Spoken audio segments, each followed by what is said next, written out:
Well, good morning, folks. This is just a little coffee run. I'm out in Das Boot, the 7 Series. So, Sunday morning, coffee run. There you go. Got to grab a coffee, and then we'll sit down and have a little chat what's going on. In this one, a little bit about the BMW, got a bit about the Range Rover, and a bit about the Alfa Romeo Giulia. So, if you want to stick around and find out a little bit more about those, we'll grab a coffee and we'll sit down and have a little chat about things. As usual, you know, I'm Ed, and this is backroadhero.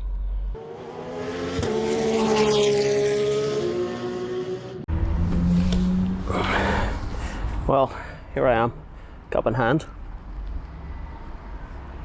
That's nice. Right, well, let's have a little chat.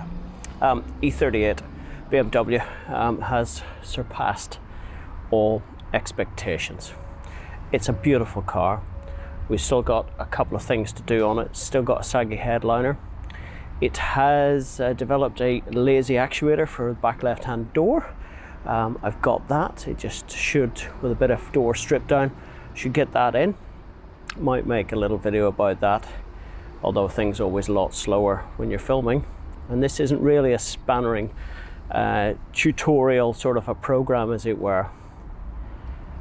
It's behaved impeccably if you followed the various sequences. I've put a bi-xenon upgrade. I have changed the fog lights to LEDs, and the side lights to LEDs as well. That required a little bit of programming at the cluster just to take away the bongs and the fact that it's the iBus is being a bit upset. Still got the headlining to do. I think apart from the CarPlay upgrade, that might be it. We obviously got auxiliary belts. There's no record of that in the service history. I'm going to redo the brakes. I think it's a matter of course.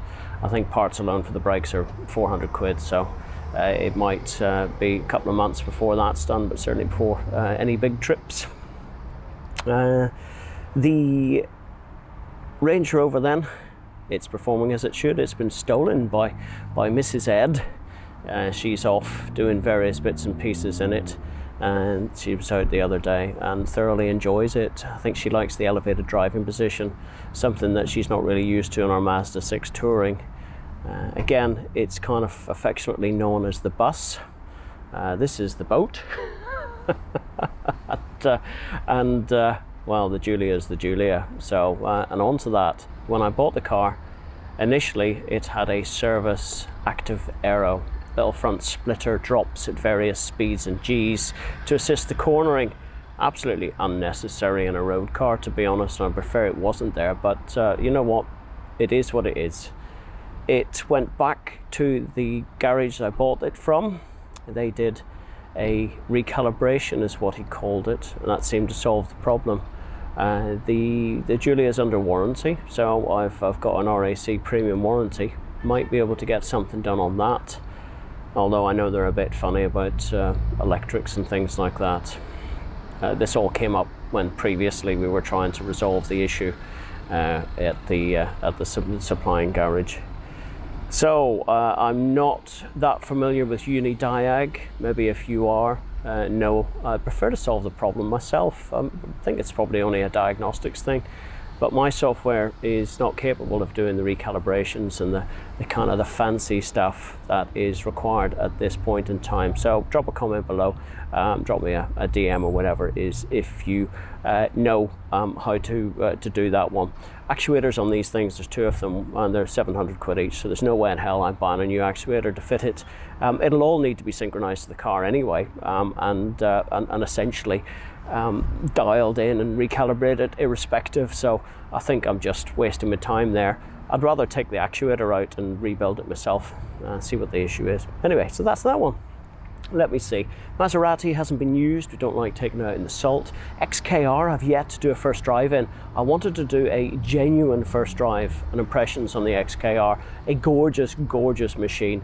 I think in comparison, Robin, who's my father-in-law, owns the XKR and the Maserati 3200 GT.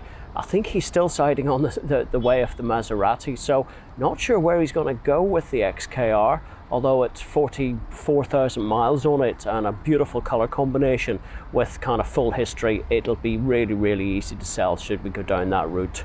He didn't buy it at the top end of things. Of course, we bought it at auction, so I'm sure he'll just get out of it at what it cost him, perhaps.